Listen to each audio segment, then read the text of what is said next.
யாழ்ப்பாண பல்கலைக்கழக கல்விசாரா ஊழியர்கள் போராட்டம். முள்ளிவாய்க்காலில் சர்வதேச ஊடகங்களின் கண்காணிப்பு. காப்போத்த சாதாரண தர பரீட்சை எழுதிய மாணவர்களின் முன்மாதிரியான செயற்பாடு. மட்டக்களப்பு அம்பாறை மாவட்ட அரசாங்க அதிபர்களுக்கு இடையில் விசேட கலந்துரையாடல். தமிழர்கள் அனுபவித்த இன ஒடுக்குமுறைக்கு இலங்கை அரசின் சட்ட மற்றும் நீதி கட்டமைப்புகளிடமிருந்து எந்த நீதியையும் பெற முடியாது என்பது உறுதியாகின்றது. யாழ்ப்பாண பல்கலைக்கழக ஆசிரியர் சங்கம். சம்பூரில் கைதான பல்கலைக்கழக மாணவி உட்பட 4 நீதிமன்றம் பிறப்பித்த உத்தரவு. பயணிகள் கப்பல் சேவையில் மீண்டும் தாமதம். கொக்கு தொடுவாய் மனித புதைக்குழி அகழ்வு மீண்டும் ஆரம்பம். நீதிமன்றம் அறிவிப்பு. உயர் நீதித்துறை அரசாங்கத்திற்கு சார்பாக செயற்படுகின்றதா? விக்னேஸ்வரன் கேள்வி. தலைவர் பிரபாகரனுக்காக முதல் முறையாக வீரவணக்க நிகழ்வு. சகோதரர் வெளியிட்ட அறிவிப்பு. தொடர்பது விரிவான செய்திகள்.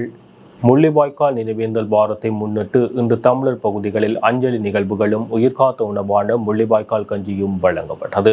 யாழ்ப்பாண பல்கலைக்கழக கிளிநொச்சி வளாக மாணவர்களால் முள்ளிவாய்க்கால் கஞ்சி வழங்கி வைக்கப்பட்டது. இறுதி யுத்தத்தில் உணவு தேவையுடன் வாழ்ந்த மக்களுக்கு முள்ளிவாய்க்கால் பகுதியில் கஞ்சி வழங்கப்பட்டு உயிர் காக்கப்பட்டது. இதனை நினைவு கூறும் வகையில் வடக்கு கிழக்கில் கஞ்சி வழங்கும் நிகழ்வு இடம்பெற்று வருகின்றமை குறிப்பிடத்தக்கது. இதேவேளை முள்ளிவாய்க்கால் நினைவேந்தல் வாரத்தை முன்னிட்டு இன்றைய தினம் 16ஆம் தேதி கிளிநொச்சி மாவட்டத்தில் உழவனூர் பகுதியில் நிகழ்வு இடம்பெற்றது. உழவனூர் இளைஞர்களின் ஏற்பாட்டில் முள்ளிவாய்க்காலில் இனப்படுகொலை செய்யப்பட்ட மக்களுக்காக அஞ்சலி செலுத்தப்பட்டு பின்னர் முள்ளிவாய்க்கால் நினைவேந்தல் கஞ்சி வழங்கப்பட்டது. இதேவேளை முள்ளிவாய்க்கால் மனித பேரவலத்தை தமிழ் இனப்படுகொலையை நினைவூட்டும் வகையில் முள்ளிவாய்க்கால் கஞ்சி வழங்கும் நிகழ்வு தொடர்ச்சியாக தமிழர் தாயகம் முழுவதிலும் முன்னெடுக்கப்பட்டு வருகின்றது. அந்த வகையில் தாயக நினைவேந்தல் குழுவின் ஏற்பாட்டில் இறுதி உயிரை காப்பாற்ற வலி சுமந்த உறவுகளின் உயிர் காத்த உணவான முள்ளிவாய்க்கால் கஞ்சியானது முள்ளிவாய்க்கால் மேற்கு பொதுச்சந்தை கட்டிடத்திற்கு முன்பாக இன்றைய தினம் காலை வழங்கப்பட்டது. முள்ளிவாய்க்காலில் உயிர் நீத்த உறவுகளுக்கு அஞ்சலி செலுத்தப்பட்ட நிலையில் அடுத்த சந்ததிக்கு கடத்தும் முகமாக தாயக மற்றும் புலம்பெயர் நினைவேந்தல் குழுவின் ஏற்பாட்டில் முல்லைத்தீவு மாவட்ட வலிந்து காணாமலாக்கப்பட்ட உறவுகளின் பங்களிப்புடன் முன்னெடுக்கப்பட்டது. யாழ்ப்பாண பல்கலைக்கழக கல்விசாரா ஊழியர்கள் இன்று வியாழக்கிழமை கவன ஈர்ப்பு போராட்டம் ஒன்றை முன்னெடுத்தனர். யாழ்ப்பாண பல்கலைக்கழக மருத்துவ பீடத்தில் ஒன்று கூடிய பல்கலைக்கழக மாணவர்கள் குறித்த போராட்டத்தில் ஈடுபட்டனர். போராட்டம் திருநெல்வேலி சந்தி வரை பேரணியாக சென்று மீண்டும் பல்கலைக்கழகத்தை வந்தடைந்தது.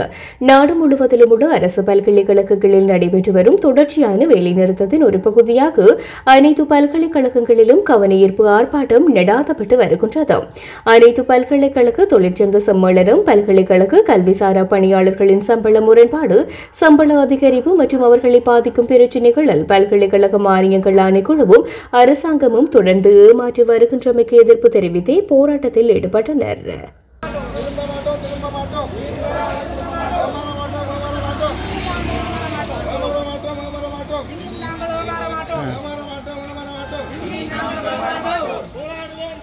எனது பேர் தங்கராஜா, யாழ்ப்பாணம் பல்கலை ஊழியர் சங்கத்தின் தலைவர். நாங்கள் தொடர்ச்சியான வேலைநிறுத்தத்தில் இன்றைக்கு நாங்கள் 16வது நாள் நாங்கள் முன்னெடுத்து கொண்டிருக்கின்றோம். இந்த போராட்டமானது அனைத்து பல்கலைக்கழகங்களிலும் இன்று ஒரு விஸ்வரூபம் எடுத்த நிலையிலே பாதிக்கப்பட்டவர்கள் வெளியில் வந்து தங்கன்ற ஆதங்கத்தை தெரிவிக்கின்ற நிலைக்கு மாற்றப்பட்டிருக்கின்றது. யாழ்ப்பாண பல்கலைக்கழகத்தை பொறுத்தளவில் நாங்கள் பல பீடங்கள் இருக்கின்றன. இதில் சில பீடங்கள் எமது போராட்டத்தை காட்டி கொடுக்குற வேலையில் மருத்துவ பீடம், ஏஹெச்எஸ், இன்ஜினியரிங் ஃபேக்கல்டி, விஞ்ஞான பீடம் போன்றவர்கள் எமது போராட்டத்தை, எமது வாழ்வாதாரத்துக்கான போராட்டத்தை முன்னெடுக்கின்ற எமது நொன்ன அகாடமியா கல்விசாரா ஊழியர்களை நசுக்கின்ற வேலையில் முக்கியமாக பீடாதிபதி, மருத்துவ பீடாதிபதி இதில் செயல்பட்டு கொண்டிருக்கிறார். இது வன்மையாக கண்டிக்கப்பட வேணும். இவர் இந்த பல்கலை வளர்ச்சிக்கு எமது பங்களிப்பு, நொன்னைக்கிழமை பங்களிப்பு இல்லாமல் இவ்வளவு காலமும் ஒரு செயற்பாடையும் செய்ய முடியாத இருந்த பீடாதிபதி இன்று இந்த பரீட்சைகளை கூட எமது நொன்னைக்கிழமை இல்லாமல், உதவி பதிவாளர் இல்லாமல், எந்த சட்டத்துக்கு முரணாக செயற்பட்டு கொண்டு தங்களுடைய பரீட்சைகளை நடத்தி கொண்டிருக்கின்றார். இது வன்மையாக கண்டிக்கப்பட வேணும். நீங்கள் ஏன் அரசுக்கும் பல்கலை மானியான குழுவுக்கும் ஊன்று சக்தியாக நிற்கிறீர்கள் என்றால் அடுத்த கதிரைக்காக இங்கே நீங்கள் எதிர்பார்த்திருக்கிறீர்கள் என்றுதான் நான் கருதுகிறேன். ஆகவே இதில் மருத்துவ பீடாதிபதியோ விஞ்ஞான பீடாதிபதியோ பொறியியல் பீடாதிபதியோ தெளிவாக புரிந்து கொள்ளுங்கள். எங்கள் முதுகில குதிரை ஓடினீர்கள் என்றால் இன்னும் விபரீதமாக யாழ்ப்பாண பல்கலைக்கழகம் முடங்கப்படும் என்பதை இந்த சந்தர்ப்பத்தில் நான் சொல்லிக்கொள்ள விரும்புகிறேன். முள்ளிவாய்க்கால் கஞ்சி வழங்கப்படுவதை சர்வதேச ஊடகங்கள் கண்காணிப்பு நடவடிக்கையில் ஈடுபட்டுள்ளனர். மே மாதம் 18ஆம் தேதி பொதுமக்கள் அழிப்பு தினமாக தமிழ் மக்கள் அனைவரும் பல கெடுபிடிகளுக்கு மத்தியில் இருந்த மக்களுக்கு அஞ்சலி செலுத்தி வருவது வழக்கமான செயற்பாடாகவே மாறியிருக்கின்றது. இந்நிலையில் மே மாதம் தொடங்கியதிலிருந்து மக்கள் முள்ளிவாய்க்கால் நினைவாக முள்ளிவாய்க்கால் கஞ்சியை காய்ச்சி வழங்கப்படுகின்றது. இதனை இம்முறை சர்வதேச ஊடகங்கள் நேரடியாக கண்காணித்து வருகின்றது. முல்லைத்தீவு முள்ளிவாய்க்கால் மேற்கு பொதுச்சந்தை கட்டடத்திற்கு அருகில் ஒன்றைய தினம் முள்ளிவாய்க்கால் கஞ்சி காய்ச்சி வழங்க ஆயத்த வேலைகள் இடம்பெற்று வந்த நிலையில் குறித்த வேலைகளையும் முள்ளிவாய்க்கால் முக்கிய நினைவிடங்கள் தடய பொருட்களையும் சர்வதேச ஊடகத்தினர் இன்றைய தினம் நேரடியாக கண்காணிக்கப்பட்டு வருகின்றது. மட்டக்களப்பு அம்பாறை ஆகிய இரு மாவட்டங்களிலும் நீண்ட காலமாக நிலவி வருகின்ற எல்லை பிரச்சினைகளை சுமூகமாக தீர்க்கும் வகையில் விசேட கலந்துரையாடல் காரைதீவு பிரதேச செயலகத்தில் இன்று இடம்பெற்றது. குறித்து விசேட கலந்துரையாடலில் மட்டக்களப்பு மாவட்ட அரசாங்க அதிபர் திருமதி எஸ் டீனா முரளிதரன் மற்றும் அம்பாறை மாவட்ட அரசாங்க அதிபர் சிந்தக அபே விக்ரம் ஆகியோரின் ஒருங்கிணைப்பில் இடம்பெற்றது. இதன்போது இந்த இரு மாவட்டங்களுக்கு இடையில் காணப்படும் எல்லை பிரச்சினைகள் மற்றும் காணி பிணக்குகள் தொடர்பாக பல்வேறு விடயங்கள் குறித்தும் இந்த கலந்துரையாடலில் ஆராயப்பட்டது. குறித்த கலந்துரையாடலின் போது மயிலத்தபடு மாதவடை, உகன வெள்ளாவளி, உகன நாவிதன்வெளி, களுவாஞ்சிக்குடி, கல்முனை இவ்வாறான பிரதேச செயலக எல்லை பிரச்சினைகள் தொடர்பாகவும் கால்நடையாளர்களின் மேய்ச்சல் தரை மற்றும் காணி பிரச்சினைகள் தொடர்பாகவும் சுமூகமாக கலந்துரையாடி அவற்றை தீர்ப்பதற்கான ஆலோசனைகள் அரசாங்க அதிபர்களினால் அதிகாரிகளுக்கு வழங்கப்பட்டன. மேலும் எல்லை பிரதேசத்தில் அடாத்தாக காணிகளை பிடித்தல், சட்டவிரோத காணி பயிற்சிகைகளை நிறுத்துதல், வீதிகளை அமைத்தல், காட்டு யானை பிரச்சினைகள் தொடர்பில் ஆராயப்பட்டமையும் குறிப்பிடத்தக்கது. இந்த கலந்துரையாடலில் மகாவலி அதிகார சபையினரால் மாவட்டத்தில் மேற்கொள்ளவுள்ள செயற்திட்டங்கள் தொடர்பாகவும் அறிக்கை செய்யப்பட்டது. குறித்த கலந்துரையாடலில் அம்பாறை மாவட்ட மேலதிக அரசாங்க அதிபர் ஜெகதீசன், மட்டக்களப்பு மாவட்ட மேலதிக அரசாங்க அதிபர்களான திருமதி சுதர்ஷினி ஸ்ரீகாந்த், திருமதி நவரூபரஞ்சினி முகுந்தன், பிரதேச செயலாளர்கள், மகாவலி அதிகார சபையினர்கள், காணி உத்தியோகத்தர்கள், துறைசார் உயரதிகாரிகள் என பலரும் கலந்து கொண்டனர். பல தசாப்தங்களாக தமிழ் மக்கள் அனுபவித்த இன ஒடுக்குமுறை மற்றும் இன வன்முறைக்கு இலங்கை அரசின் சட்டம் மற்றும் நீதித்துறை கட்டமைப்புகளிடமிருந்து எந்த நீதியையும் பெற முடியாது என்ற தமிழ் சமூகத்தின் நீண்டகால பார்வையை உறுதிப்படுத்தும் சம்பவங்கள் அரங்கேறுகிறது என யாழ்ப்பாண பல்கலைக்கழக ஆசிரியர் சங்கம் கவலை வெளியிட்டுள்ளது. இலங்கையிலே தமிழர்களுக்கு இடமில்லை என்பதையே எடுத்துக் காட்டுகின்றன. அரசின் இவ்வாறான கடும்போக்கான நடவடிக்கைகள் தமிழர்களுக்கு எதிராக தொடரும் அரசின் இன விரோதத்தை வெளிக்காட்டுகின்றன. பல தசாப்தங்களாக தமிழ் மக்கள் அனுபவித்த இன ஒடுக்குமுறை மற்றும் இன வன்முறைக்கு இலங்கை அரசின் சட்ட மற்றும் நீதித்துறை கட்டமைப்புகளிடமிருந்து எந்த நீதியையும் பெற முடியாது என்ற தமிழ் சமூகத்தின் நீண்டகால பார்வையினை இந்த சம்பவங்கள் மீண்டும் உறுதிப்படுத்துவனவாக அமைகின்றன. தமிழ் சமூகத்தின் நினைவேந்தல் நிகழ்வுகளினை தவறாக சித்தரிக்கும் வகையிலும் அவற்றினை வட்டுப்படுத்தும் வகையிலும் அவற்றினை குற்றமாக மாற்றும் வகையிலும் அரசு இயந்திரங்களினால் மேற்கொள்ளப்படும் எல்லா செயல்முறைகளையும் உடனடியாக நிறுத்துமாறு இலங்கையில் சட்ட அமலாக்கத்துக்கு பொறுப்பான அனைத்து தரப்புகளையும் யாழ்ப்பாண பல்கலைக்கழக ஆசிரியர் சங்கம் கோருகின்றது. இலங்கையில் வாழும் மக்கள் அனைவரும் இன மத வேறுபாடுகள் கடந்து நாட்டின் வடக்கு கிழக்கிலே நினைவேந்தல் செயல்முறைகளை நசுக்கும் வகையில் இடம்பெறும் அரசு அடக்குமுறையை கண்டித்து போரின் போது இறந்தவர்கள் குடும்பங்களுக்கும் இந்த வாரம் நினைவேந்தல் நிகழ்வுகளை ஏற்பாடு செய்து கொண்டிருப்போருக்கும் தங்கள் ஆதரவினை வழங்குமாறு நாம் கேட்டுக்கொள்கின்றோம். போரினால் பாதிக்கப்பட்ட சமூகங்கள் அனுபவித்த வேதனை மற்றும் இழப்புக்கு நீதி கோரி நாட்டு மக்கள் அனைவரும் ஒன்றிணைய வேண்டும் என்றும் யாழ்ப்பாண பல்கலைக்கழக ஆசிரியர் சங்கம் இந்த சந்தர்ப்பத்திலே வலியுறுத்துகின்றது என்றுள்ளது. திருகோணமலை சம்பூர் பகுதியில் முள்ளிவாய்க்கால் கஞ்சி வழங்கிய 3 பெண்கள் உட்பட 4 விடுவிக்க மூதூர் நீதிமன்றம் உத்தரவு பிறப்பித்துள்ளது. இதேவேளை முள்ளிவாய்க்கால் கஞ்சி வழங்க விதிக்கப்பட்டிருந்த தடையையும் நீக்க நீதிமன்றம் உத்தரவிட்டுள்ளது. கடந்த 12ஆம் தேதி நள்ளிரவில் திருகோணமலை சம்பூர் போலீஸ் பிரிவில் உள்ள சேனையூர் பகுதியில் முள்ளிவாய்க்கால் கஞ்சி காட்சி பரிமாறிய குற்றச்சாட்டில் பல்கலைக்கழக மாணவி மற்றும் ஏனைய மூவர் என மொத்தமாக 4 பேர் சம்பூர் போலீசாரினால் கைது செய்யப்பட்டிருந்தனர். இதனை அடுத்து குறித்த நால்வரும் நீதிமன்றில் முன்னிலைப்படுத்தப்பட்டதை அடுத்து நால்வருக்கும் எதிர்வரும் 27ஆம் தேதி வரை விளக்கமறியலில் நீடித்து உத்தரவு பிறப்பிக்கப்பட்டிருந்தமை குறிப்பிடத்தக்கது. மூதூர் நீதிமன்றத்திலே கஞ்சி காய்ச்சுவது தொடர்பாக பிறப்பிக்கப்பட்டிருந்த தடை அகற்றப்பட்டிருக்கிறது. நாங்கள் நீதிமன்றத்திலே பல கேள்விகளை எழுப்பியிருந்தோம். தென்னிலங்கையிலே பாட்சோறு கொடுப்பது சட்டவிரோதமாகாது என்றால் எவ்வாறு வடக்கு கிழக்கிலே கஞ்சி கொடுப்பது சட்டவிரோதமாகும் என்ற ஒரு கேள்வியை எழுப்பியிருந்தோம். இதை இவ்வாறே தொடரவிட்டால் எதிர்காலத்தில் வீடுகளில் கஞ்சி காய்ச்சி உண்கின்றவர்களை கூட போலீசார் கைது செய்யக்கூடிய அபாயம் இருக்கின்றது என்று சுட்டிக்காட்டியிருந்தோம். எங்களுடைய வாதங்களை ஏற்ற நீதிமன்றம் ஏற்கனவே பிறப்பிக்கப்பட்டிருந்த தடையை அகற்றியிருக்கிறது. மற்றைய வழக்கிலே சந்தேக நபர்கள் ICCPR சட்டத்தின் கீழ் கைது செய்யப்பட்டிருக்கின்ற காரணத்தினால் அவர்கள் தொடர்பான அறிக்கையை துரிதமாக நீதிமன்றத்திலே சமர்ப்பிக்குமாறு நீதிமன்றம் போலீசாருக்கு உத்தரவிட்டிருக்கிறது. ஆகவே அவர்களையும் விரைவில் வெளியில் கொண்டு வருவதற்கான வாய்ப்புகள் ஏற்பட்டிருக்கிறது. உண்மையில் இந்த இடத்தில் நான் முஸ்லீம் சட்டத்தரணிகளுக்கு நன்றிகளை தெரிவிக்க கடமைப்பட்டிருக்கின்றேன். என்னோடு சேர்ந்து 10க்கும் அதிகமான முஸ்லீம் சட்டத்தரணிகள் ஆஜராகி இருந்தார்கள்.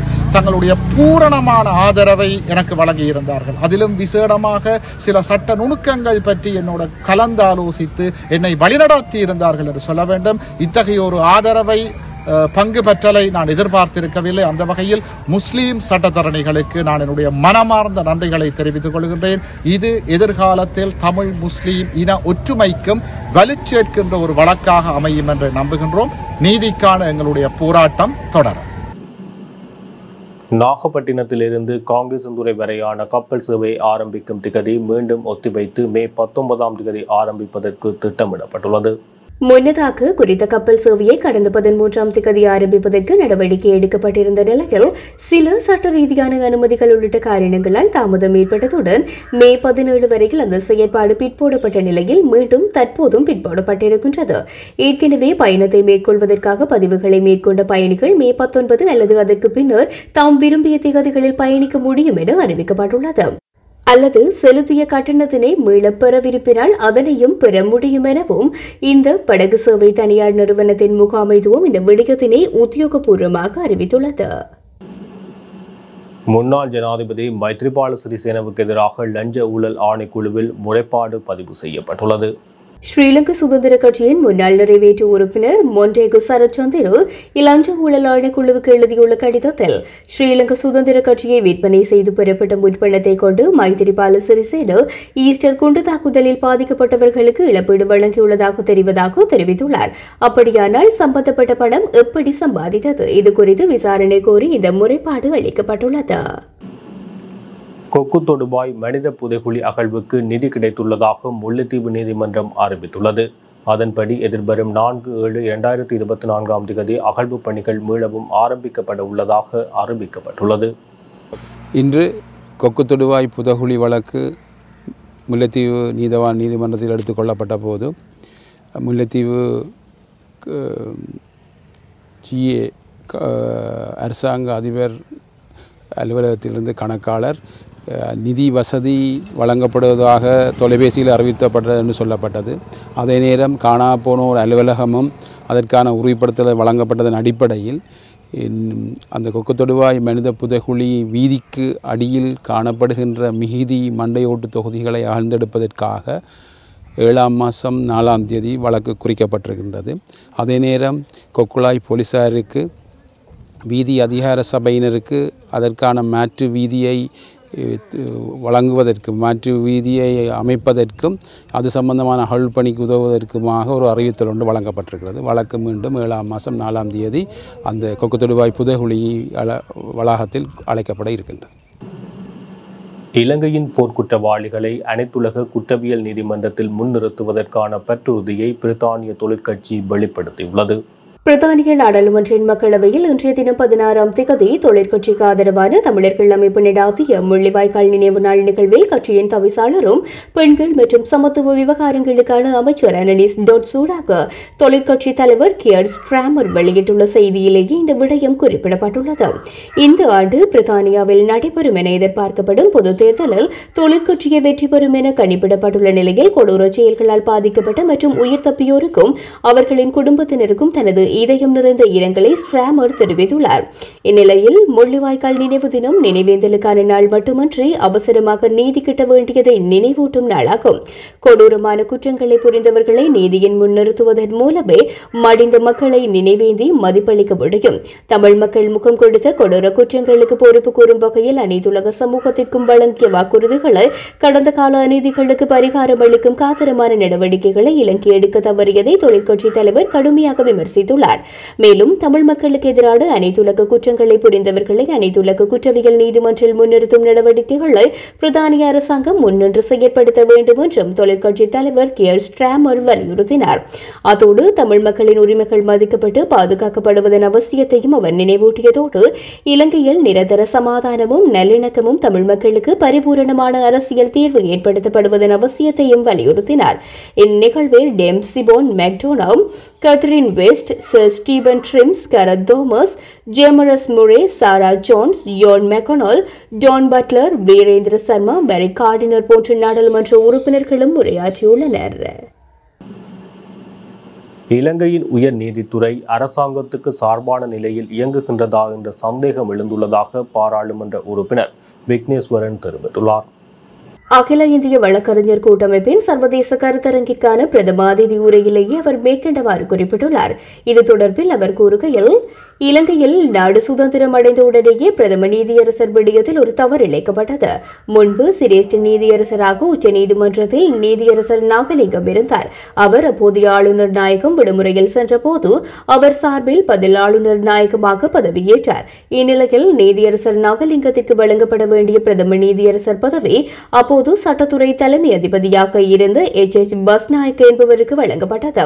அன்றிலிருந்து சட்டத்துறை தலைமை அதிபதிகளை பிரதம நீதியரசராக நியமிப்பதும் அந்த திணைக்களத்தில் உயர் பதவிகளில் உள்ளோரை மேன்முறையீட்டு நீதிமன்றம் மற்றும் உச்ச நீதிமன்றம் போன்றவற்றிற்கு நியமிப்பதும் ஒரு வழக்கமாகவே ஆகிவிட்டது. அதேவேளை நீதியரசர் துரைராஜாவும் குறித்த திணைக்களத்தில் இருந்தே சிரேஷ்ட நீதிமன்றங்களுக்கு நியமனம் பெற்றவர். அந்த திணைக்களத்தில் வேலை செய்பவர்கள் கடின உழைப்பாளர்கள். அவர்களின் தரத்தை பற்றி நான் எதுவும் கூறவில்லை. என் மகன் அந்த திணைக்களத்திலேயே உயர் பதவியில் இருக்கின்றார். ஆனால் தமது தொழில் வாழ்க்கை பூராகவும் அரசாங்கம் சார்பில் வழக்குகள் பேசிக் கொண்டிருந்த இவர்களை திடீரென்று மக்கள் சார்பில் நீதிபதிகளாக நியமிப்பது அரசாங்கத்திற்கு சார்பான தீர்ப்புகளை அவர்களிடமிருந்து கொண்டு வராதா என்ற கேள்வி எழுகின்றது. பலர் அந்த காலத்தில் பேசிக் கொண்டது என்னவென்றால், நீதியரசர் நாகலிங்கத்தை விடுத்து சட்டத்துறை தலைமை அதிபதியை பிரதம நீதியரசர் பதவிக்கு அப்போது நியமித்தவை ஒரு பௌத்த பெரும்பான்மையினத்தவரை அந்த பகுதியில் இருத்த வேண்டும் என்ற அரசியல் காரணத்தினாலேயே என்பதாகும். அது மாத்திரமன்றி என் காலத்திலும் இதுதான் நடந்தது.